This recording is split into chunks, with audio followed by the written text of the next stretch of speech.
On va écrire sous la forme d'un seul logarithme l'expression donnée. Donc, on va d'abord essayer d'écrire chaque expression sous la forme d'un logarithme. On sait que 1 demi-log de 2, c'est log de racine carrée de 2, moins 2 logarithme décimal de 5, c'est log de 5 au carré. Ensuite, on sait que le log de A plus le log de B, c'est le log de A fois B. Donc ça donne log de 3 que multiplie racine carrée de 2, moins le log de 5 au carré, logarithme décimal de 25. Et ensuite, on utilise la propriété qui dit que log de A moins log de B, c'est log de A sur P. Donc ça fait le logarithme de décimal de 3 racines de 2 sur 25. On doit maintenant faire la même chose avec l'expression B. Donc, comme tout à l'heure, on essaye d'écrire des logarithmes. Donc, 3 ln de x, ça fait ln de x au cube, moins ln de x plus 5 au carré, plus ln de x moins 5 à la puissance 5. En utilisant les propriétés du logarithme, on trouve donc que c'est ln de x au cube sur x plus 5 au carré que multiplie x moins 1 à la puissance 5. Alors, sachant que le log en base a de 2 égale 0,3, et que le log en base a de 3 égale 0,4, et que le log en base a de 5 égale 0,7, il faut calculer le log en base a de 10. Alors, on sait que 10, c'est 2 fois 5. Or, le log dans n'importe quelle base de a fois b, c'est le log en base a donc de 2 plus le log en base a de 5, ce qui donne 0,3 plus 0,7 qui est égal à 1. Maintenant, il faut calculer le log en base a de 24. Or, on sait que 24, c'est 3 fois 8.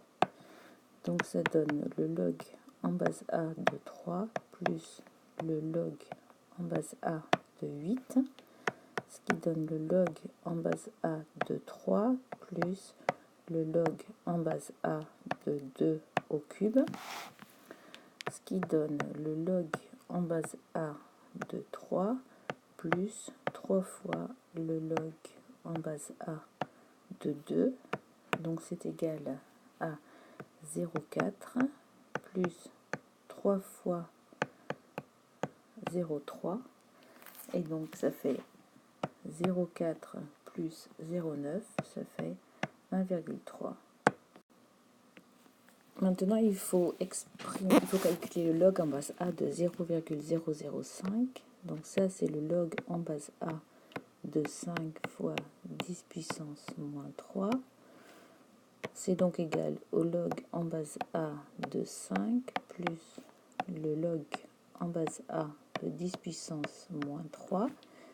Donc ça fait le log en base A de 5, ça fait 0,7, c'est donné dans l'énoncé, moins 3 fois le log en base A de 10, et donc ça fait 0,7 moins 3 fois le log en base A de 10, on l'a déjà calculé, ça fait 1, donc ça fait 0,7 moins 3, ce qui donne moins 2,3. Alors, il faut résoudre l'équation log décimal de 2 fois x moins 1 égale 2. Tout d'abord, on sait que cette expression existe si ce qui est à l'intérieur du log est strictement positif, ce qui donne x moins 1 strictement positif, c'est-à-dire x strictement plus grand que 1, donc x appartient à l'intervalle ouvert 1 plus l'infini. Alors, on sait que le log en base 10 de 2 fois x moins 1 égale 2, s'écrit donc équivaut à 2 que multiplie x moins 1 égale 10 à la puissance 2, car 2, c'est le log décimal de 10 à la puissance 2. On a donc, en développant, 2x moins 2 égale 100, c'est-à-dire 2x égale 102, et donc x égale 51. On vérifie que 51 est bien strictement supérieur à 1. Donc, on peut conclure que la solution est 51. Tout d'abord, on doit donner l'ensemble de définitions de cette équation. Il faut donc que 2x soit strictement positif et que x au carré soit strictement positif. On en déduit donc que x doit appartenir à l'intervalle ouvert 0 plus l'infini.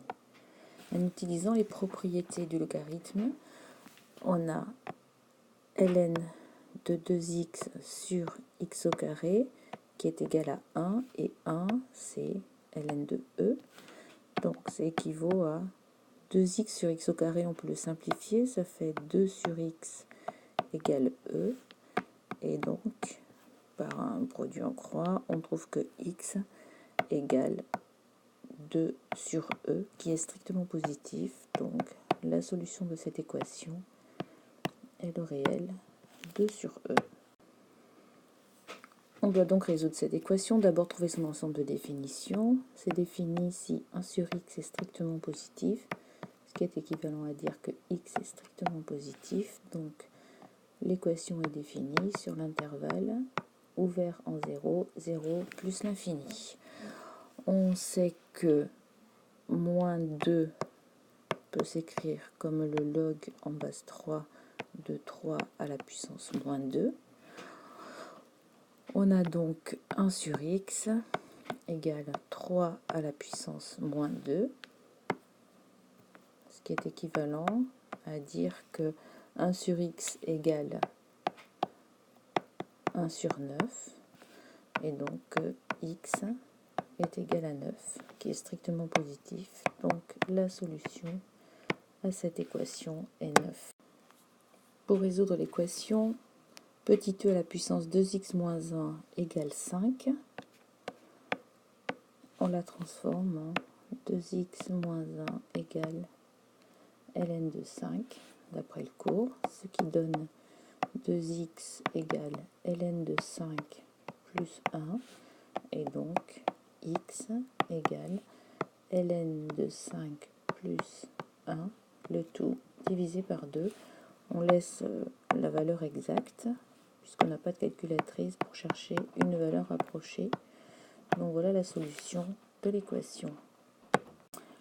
Pour résoudre l'équation 10 à la puissance 3x égale moins 1, on peut simplement dire que une puissance est toujours strictement positive. Donc ici, il n'y a pas de solution. S égale l'ensemble vide. Dans l'exercice 5, il faut trouver le volume en fonction du temps donné en semaine. Alors on sait que si le volume diminue de 20%, cela revient à multiplier par 1 moins 20 sur 100, c'est-à-dire par 0,8. Donc au bout d'une semaine, le volume sera de 50 000 que multiplie 0,8 à la puissance 1 pour une semaine, et pour t semaines, ça sera 0,8 à la puissance t. Pour 3 semaines, on a donc V3 qui vaut 50 000 que multiplie 0,8 à la puissance 3. Maintenant, on cherche au bout de combien de semaines le volume aura diminué de 1/5. Donc le volume sera de 50 000 divisé par 5, et donc il sera égal à 50 000 que multiplie 0,8 à la puissance t. Ceci équivaut donc à 10 000 égale 50 000 que multiplie 0,8 à la puissance t. On trouve donc que 0,8 à la puissance t est égal à 10 000 sur 5000, c'est-à-dire 1/5, qu'on peut encore écrire 0,2 si on veut. Donc là, on a une équation exponentielle à résoudre. On sait que t, c'est égal au log en base 0,8 de 0,2. Donc voilà la valeur exacte du temps. On veut résoudre l'équation 2, valeur absolue de x moins 4 plus 1 est égal à 7. Donc on va d'abord modifier, ça fait 2, valeur absolue de x moins 4 égale à 7 moins 1, c'est-à-dire 6. Ensuite, on va diviser par 2. Donc, on a valeur absolue de x moins 4 égale 6 divisé par 2, c'est-à-dire 3. Et donc là, soit on fait les deux cas, x moins 4 positif, x moins 4 positif, négatif. Mais on sait aussi que cela nous dit que x moins 4 égale 3 ou x moins 4 égale moins 3. C'est un résultat vu dans le cours. Ce qui nous dit que x est égal à 7 ou x est égal à 1. Donc on a les deux solutions qui sont 7 et 1. On doit maintenant résoudre l'équation moins 4 valeur absolue de x plus 1 moins 1 est égal à 11.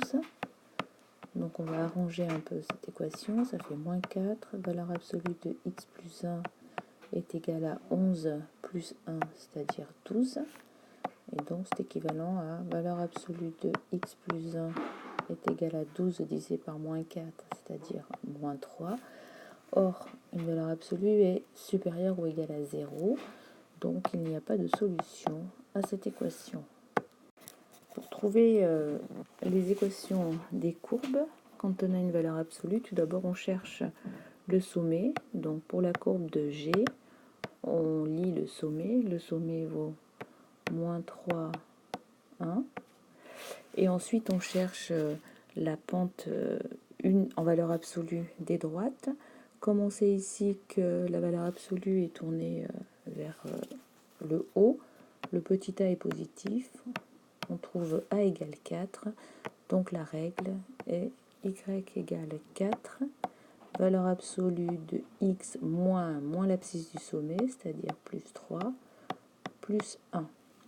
Pour la courbe de f, on lit les coordonnées du sommet, qui sont 2, 2, et le petit a va être positif, il vaut 1 ici, donc on trouve que y égale valeur absolue de x moins 2 plus 2. Pour la courbe de h, le sommet a pour coordonnées moins 1, moins 1, et la courbe valeur absolue, la pointe est vers le haut, donc on sait que le petit a est négatif. On a donc que le petit a vaut moins 2, donc y égale moins 2, valeur absolue de x moins 1, c'est-à-dire x plus 1, moins 1. Pour l'exercice suivant, on doit utiliser ce qui est donné dans l'énoncé. On sait que 8 semaines après l'achat, l'action atteint sa valeur maximale, qui est de 9 $. Donc on en déduit que les coordonnées du sommet vont être 8 et 9. Ensuite, on sait qu'au départ, elle valait 7 $.